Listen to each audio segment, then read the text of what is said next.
Bom dia, graça e paz sejam com todos vocês, em o nome de Jesus Cristo. Hoje vamos resumir o capítulo 2 do quarto evangelho que estamos estudando, né? Começamos a estudar. Hoje nós vamos resumir o capítulo 2, onde nós vemos Jesus operando um milagre maravilhoso. É uma passagem muito conhecida, que fala que Jesus, ele opera o seu primeiro milagre, né? E também ele expulsa, né, os mercadores, os cambistas, né, que estavam lá no templo, né, vendendo, tinham pessoas fazendo jogos, tinha pessoas vendendo animais no templo, e Jesus chega lá com toda a sua autoridade, né, e expulsa todos, pega um chicote, né, e bota todo mundo para correr. Essa é a real, né?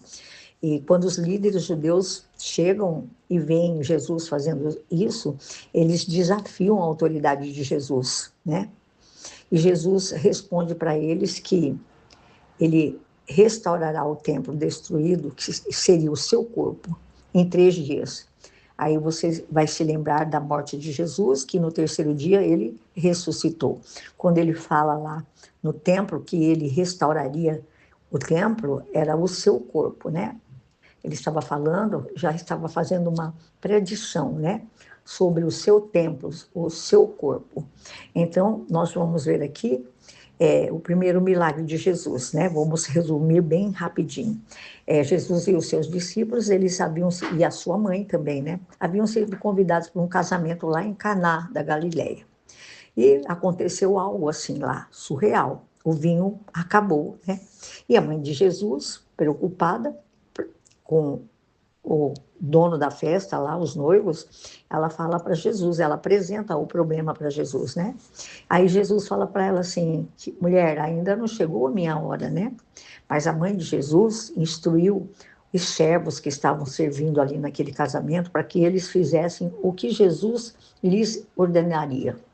E aí Jesus ordena que os servos daquela festa, né, que seriam os garçons, vamos dizer assim, né? Nos nossos tempos atuais agora, enchessem 6 talhas gigantes com água, né? E os servos obedeceram às instruções de Jesus, né? E a água transformou-se em vinho, né? E os convidados do casamento falaram que aquele vinho era muito melhor do que o primeiro vinho que havia se tomado, que eles haviam bebido, né? Porque nas festas, primeiro, naquela época, eles ofereciam o melhor vinho, que era bem pouco, e depois o que não era tão bom quanto o primeiro, depois de que já haviam as pessoas bebido bastante, né? Então, a gente vai ver aqui o resultado, né, desse milagre. Esse milagre demonstra a glória de Jesus, né? E os discípulos que estavam com ele puderam enxergar, depositar fé na pessoa de Jesus. E ele faz isso outra vez, quando a gente estuda lá no livro de Mateus, né? Que a purificação do templo, né, feita por Jesus, né? E nós vamos ver aqui a purificação do templo, que fala aqui que Jesus purifica o templo em relação ao templo do Pai, né? Os mercadores estavam na casa de Deus, na igreja, vamos usar essa expressão, que seria o templo, vendendo animais, né? E eles eram muito desonestos. E Jesus faz um chicote de cordas e os expulsa. E ele censura esses homens, né? Ele os encara. Jesus os acusa de transformar a casa do seu pai num mercado. E nós vamos ver isso no Salmo 69, verso 9, já havia uma predição, né? Que aconteceria isso nas Escrituras, e essa Escritura se cumpriu nesse dia, né? Nesse capítulo 2, no verso 17, que eu quero ler para vocês. Aí, aqui está escrito assim: Aos que vendiam pombas, disse: tirem essas coisas daqui, parem de fazer da casa do meu pai um mercado.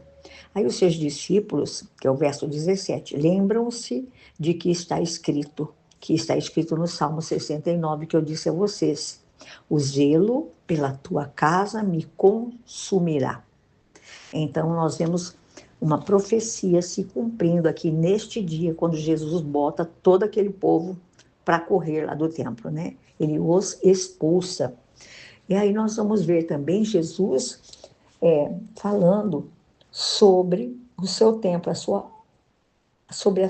o seu templo carnal, a sua vida pessoal, né? E nós vemos aqui a ignorância dos líderes judeus, né?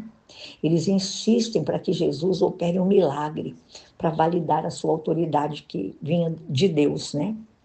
E eles falam assim, que está escrito, eles queriam um sinal para que eles crescem que realmente Jesus havia vindo da parte de Deus.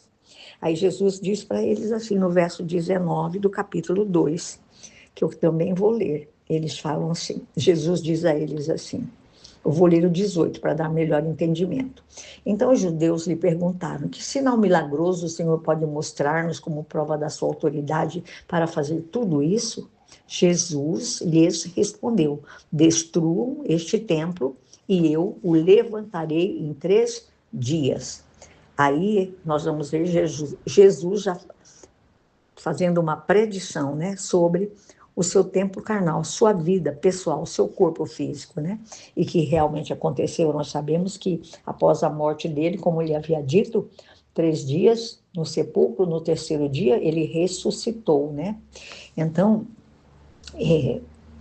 os judeus pediam a Jesus que fizesse um milagre. Eles pensavam que Jesus, quando falou desse templo, se referia ao templo de Herodes, e não do seu corpo físico, né? Então, nós vamos ver aqui o sinal descrito aqui nesse capítulo 2, no verso 22, que fala assim, olha, é muito lindo, olha, depois que ressuscitou dos mortos, os seus discípulos lembraram-se do que ele tinha dito, então creram na Escritura e na palavra que Jesus dissera. Então, após a morte e a ressurreição de Jesus, os discípulos, eles entendem o significado completo dessa declaração que ele havia feito para, para aquele povo incrédulo, né? Que não criam nele como o enviado de Deus, os judeus, né? E então, os próprios discípulos se alegraram, né? E viram o que Jesus havia predito se cumprindo. Então, nós vemos aqui a falta da verdade, da sinceridade dos judeus que eram tão leigos a respeito das Escrituras e a respeito da vida de Jesus. Mas muitos, nós vamos ver também, finalizando o capítulo 2, no versículo 23 ao 25, que muitos em Jerusalém professam a sua fé em Jesus, mas por motivos muitos não sinceros, não verdadeiros, né? Então, eu vou ler também, finalizando esse capítulo. Então, ele fala assim, que enquanto estava em Jerusalém, na festa da Páscoa, muitos viram os sinais milagrosos que ele estava realizando e creram em seu nome. Mas Jesus não se confiava a eles, pois conhecia a todos. Não precisava que ninguém lhes desse testemunho a respeito do homem, pois ele bem sabia o que havia no homem. O Senhor, ele conhece os nossos corações. Mesmo antes de que um pensamento, uma palavra, né, se forme na nossa mente, ele já sabe. Então, eu quero, assim, deixar um lembretezinho, colocando essa palavra em ação. Alguma vez o Senhor Jesus, o nosso Deus, já pediu para você fazer alguma coisa que parecia sem sentido para a sua vida? Eu quero te fazer essa pergunta. Eu acredito que sim, né? Como eu também já vivenciei isso. Pensa nessa festa, quando Maria falou para os serventes que obedecessem às palavras de Jesus. Aí eles precisavam de vinho. Aí Jesus fala para eles: enchem essas talhas, né? Todas essas talhas, e que eram bem grandes, com água.